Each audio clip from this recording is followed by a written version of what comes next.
एक बिजनेसमैन होता है जिसकी शादी को 15 साल हो गए थे। उसकी 2 बेटियां थीं, लेकिन कोई बेटा नहीं था।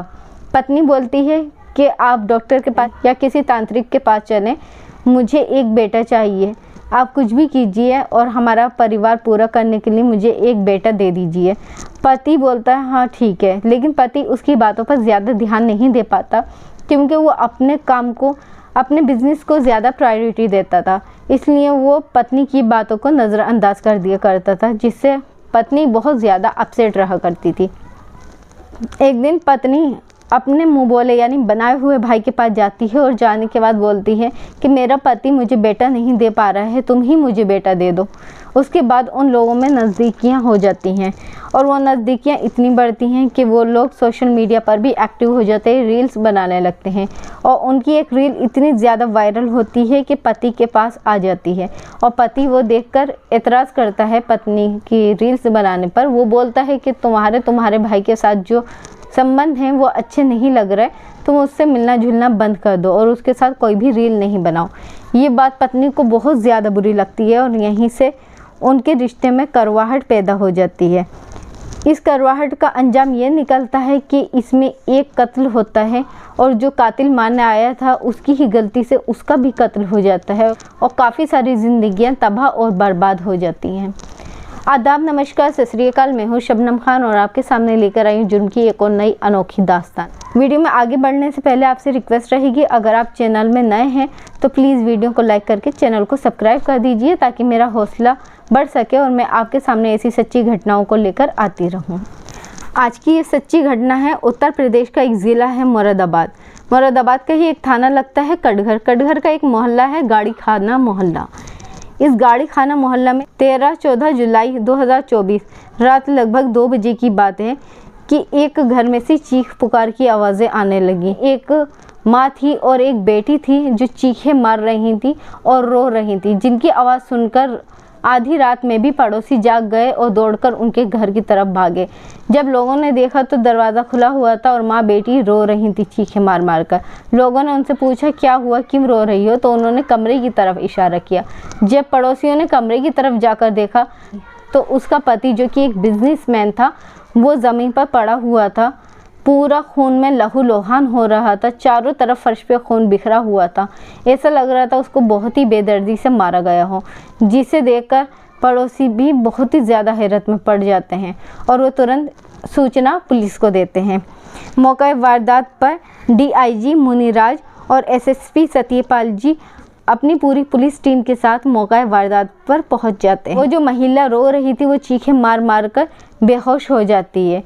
उनकी जो लड़की थी जिसका नाम था मानवी, वो 13 साल की थी, वो बहुत ज़्यादा रो रही थी। साथ ही एक 8 साल की लड़की थी जिसका नाम था नाविया, वो बेखबर बिस्तर पर सो रही थी। जो बच्ची सो रही थी उसको भी पड़ोसियों ने उठाया और सीने से लगा लिया और जो लड़की रो रही थी 13 साल की मानवी, उससे पूछा कि तुमने बेटे क्या देखा। तब वो बताती है कि मैंने देखा है कि 2 लोग हमारे यहाँ आए थे जिनका नाम था मोहित और अमोद गुप्ता। वो पापा को बहुत ही ज़्यादा मार रहे थे। मैं उनकी चीखों की आवाज़ सुनकर उठ गई। मैंने बचाने की कोशिश भी की लेकिन वो लोग नहीं माने और वो जब तक मारते रहे जब तक कि पापा मर नहीं गए और पूरी तरह से जब पापा मर चुके तो वो उनको छोड़कर यहाँ से भाग गए। अब पुलिस के सामने 2 नाम आए थे, एक मोहित और एक अमोद गुप्ता। पत्नी बेहोश थी जिससे अभी तक पुलिस ने कुछ भी पूछताछ नहीं की थी। अब इनका जब पता निकाला कि ये कौन है तब पता चला कि ये कटघर का ही एक मोहल्ला है, मोहब्बे उल्लागंज। ये अमोद गुप्ता वहाँ का रहने वाला है और ये जो मोहित है ये उसी के घर में किराएदार है। पुलिस जो होती है वो अमोद गुप्ता को पकड़ने के लिए जाती है, लेकिन पता चलता है कि ये जो अमोद गुप्ता था इसको कैंसर था, साथ ही इसको शराब पीने का बहुत शौक़ था। ये बहुत ही बड़ा शराबी था, बहुत ज़्यादा शराब पिया करता था। शादीशुदा इंसान था, 3 बच्चे थे। कल रात को अस्पताल में इसकी मृत्यु हो गई। पुलिस जाकर देखती है तो अमोद मर चुका होता है। अब पुलिस के पास सिर्फ एक ही नाम बाकी रह गया था, जो था मोहित, क्योंकि अमोद मर चुका था जिससे पुलिस कुछ पूछती उससे पहले ही अमोद की मौत हो चुकी थी। मोहित अभी जिंदा था। पुलिस की 10 टीमें बनाई जाती हैं जो मोहित को खोजती हैं। इतने में ही जो पोस्टमार्टम की रिपोर्ट होती है बिजनेसमैन की जो कि मरा था, उसका नाम था अनिल चौधरी, 32 साल की उसकी उम्र थी और पोस्टमार्टम रिपोर्ट में पता चलता है 30 से ज़्यादा चाकू से इसके सीने और गर्दन पर वार किए गए हैं, जिसकी वजह से गहरे घाव लगने के कारण ये जगह पर ही मर गया। यानी इससे साफ पता चल रहा था कि ये कोई लूटपाट का केस नहीं था। यहाँ पर सिर्फ और सिर्फ इस व्यक्ति को मारने के लिए ही हथियारे आए थे, लेकिन उसको क्यों मार रहे थे, उसकी क्या वजह थी, ये सब अभी भी पुलिस के पास एक सवाल ही था। क्योंकि बच्ची सिर्फ इतना ही बता पाई थी कि 2 व्यक्ति आए थे जो कि पापा को मार कर गए हैं, लेकिन उनका क्या मोटिव था ये किसी को नहीं पता था। कुछ ही टाइम बाद पत्नी को भी होश आ जाता है। पुलिस उससे पूछती है कि आप बताएं आपने क्या देखा। तब पत्नी बोलती है मैं कुछ नहीं जानती, सिर्फ दरवाजे पर एक आवाज़ आई थी कि हम फार्म के पैसे लेने के लिए आए हैं, तो हमें लगा कि इनके बिजनेस के काम से ही कोई आया हुआ है। जैसे ही दरवाज़ा खोला तो उन 2 लोगों ने इन पर ताबड़तोड़ हमला कर दिया। मैं डर को छुप गई, जिसकी वजह से मेरी जान बच गई, लेकिन उन लोगों ने इनको नहीं छोड़ा और इनको मारकर चले गए। अब पुलिस ने जो 10 टीमें बनाई थी, उन्होंने 72 घंटे के अंदर ही मोहित को ढूंढ लिया। मोहित को पुलिस कस्टडी में लिया गया और मोहित से पूछा गया कि ये सब तुमने क्यों और किस लिए किया। मोहित बोलता है कि मैंने ये सब नहीं किया, मुझसे करवाया गया। पूछा जाता है किसने कराया, तब मोहित एक नाम लेता है, कन्हैया। अब ये जो कन्हैया नाम लिया जाता है ये बहुत ही वहाँ पर प्रचलित नाम था, क्योंकि ये संबल बहजोई का एक इलाका है, नादहोश, वहाँ का रहने वाला था। लेकिन वो मोहल्ला बेहमुल्लागंज में बालाजी का हर शनिवार को दरबार लगाता था। तब पुलिस को जब ये कन्हैया नाम पता चलता है तो ये तांत्रिक कन्हैया को पुलिस ढूंढ लेती है और पुलिस कस्टडी में ले लेती है। लेकिन पुलिस कस्टडी में लेने के बाद जब पुलिस उससे सख्ती से पूछताछ करती है और उसने जो बताया वो वाकई ही चौंकाने वाला था, जिसे सुनकर कि पुलिस वाले भी शॉक में हो गए कि क्या ऐसा भी हो सकता है। और जिसने सुना उसके पैरों तले ज़मीन ही खिसक गई।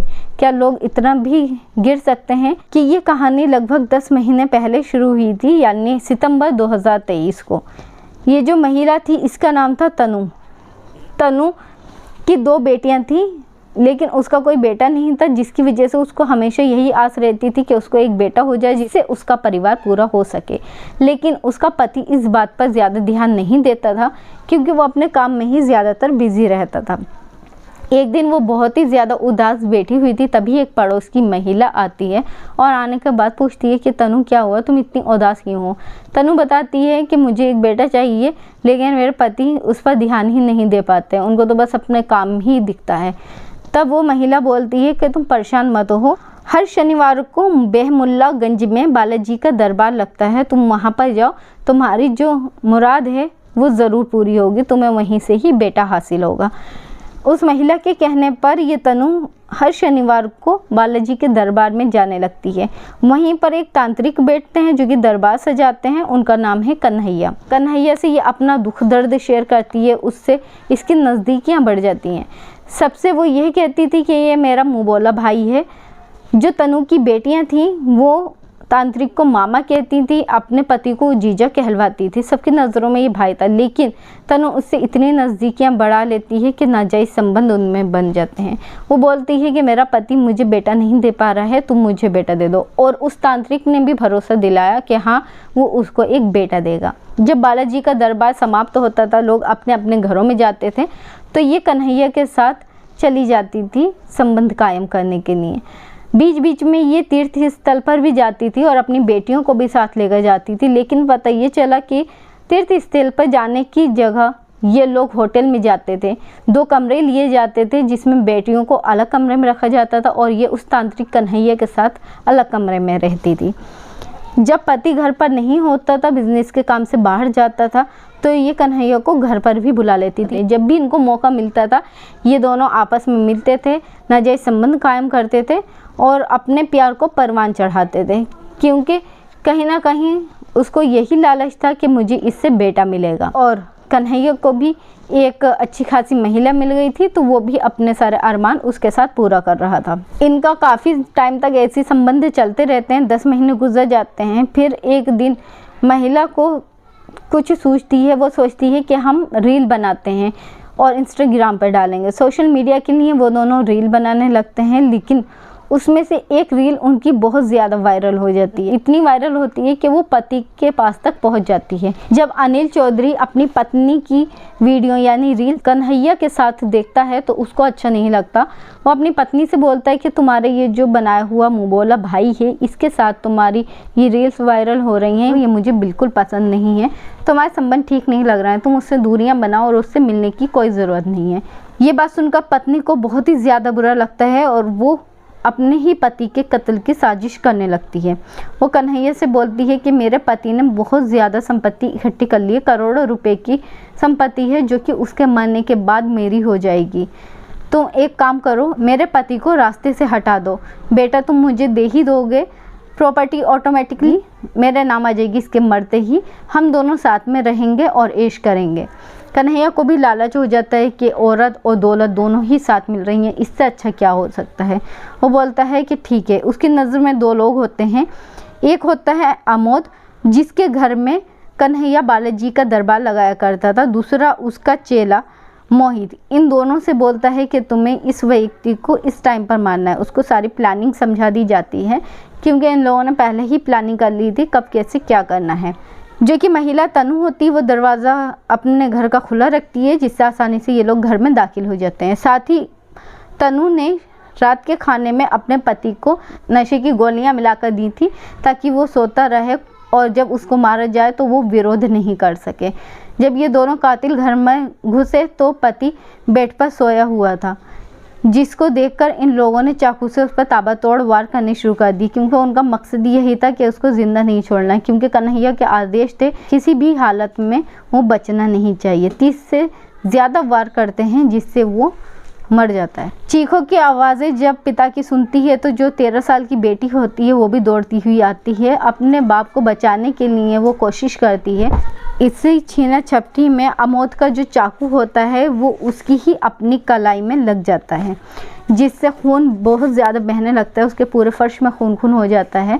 ये मारने के बाद बाहर की तरफ अपना कलाई पकड़ के भागता है। कुछ ही दूर जाने के बाद आमोद ज़मीन पर गिर जाता है और वो मर जाता है। ये देखकर मोहित बहुत ज़्यादा घबरा जाता है और घबराकर आमोद को वहीं पड़ा छोड़कर भाग जाता है, ये सोचकर कि मैं हाथ नहीं आऊँगा पुलिस के। जब लोगों को आमोद के बारे में पता चलता है उसको अस्पताल में भर्ती कराया जाता है, लेकिन वहाँ पर उसको मृत घोषित कर दिया जाता है क्योंकि अस्पताल आने से पहले ही वो दम तोड़ चुका था। लेकिन कहते हैं कानून के हाथ बहुत लंबे होते हैं और पुलिस अपने पर आए तो गड़े मुर्दे भी उखाड़ लेती है, मुर्दों से भी सच उगलवा लेती है। पुलिस ने जब अपनी तहकीकात तेज़ी से की तो 72 घंटे के अंदर ही मुजरिमों को हिरासत में ले लिया। और ये जब कहानी सब लोगों को पता चली तो जो सुन रहा था वो कानों पर हाथ रख जा रहा था कि एक महिला इस हद तक भी जा सकती है कि उसने एक तांत्रिक को भाई का रुतबा दिया दुनिया के सामने और असल ज़िंदगी में उसी के साथ नाजायज़ संबंध बनाए। भाई बहन का रिश्ता तो बहुत पाक रिश्ता माना जाता है, लेकिन इसने वो पाक रिश्ते का नाम लेकर ऐसा गंदा काम किया। अनिल को मारने के इल्ज़ाम में उसकी पत्नी तनु, बाबा जो तांत्रिक था कन्हैया और मोहित, इन तीनों को हिरासत में ले लिया गया। एक नाजायज़ रिश्ता कायम करने की वजह से एक बेटे के लालच में एक पत्नी ने अपने पति को तो मौत के घाट उतारा ही, अपनी बेटियों को भी बेसहारा कर दिया। बेटे की चाह में वो बेटियों से भी दूर हो गए और जो बेटियां थीं बेकसूर, उनको तो पता ही नहीं चला कि उसकी माँ ने कब कैसे क्या कर डाला। वो माँ और बाप दोनों से ही वंचित हो गई। यानी कि इसमें 2 कत्ल हुए, एक मारने जिसको आया था अनिल चौधरी का, दूसरा जो मारने आया था आमोद उसका खुद का, और साथ ही कई जिंदगियां तबाह और बर्बाद भी हो गई। कहते हैं कि ऊपर वाले की लाठी बेआवाज़ होती है। आमोद मारने आया और खुद भी वहीं पर मर गया। फिर हाजिर होंगे आपके सामने जुर्म की एक और नई दास्तान लेकर। जब तक कि आप अपने परिवार का ख्याल रखें, सुरक्षित रहें। धन्यवाद। जय हिंद।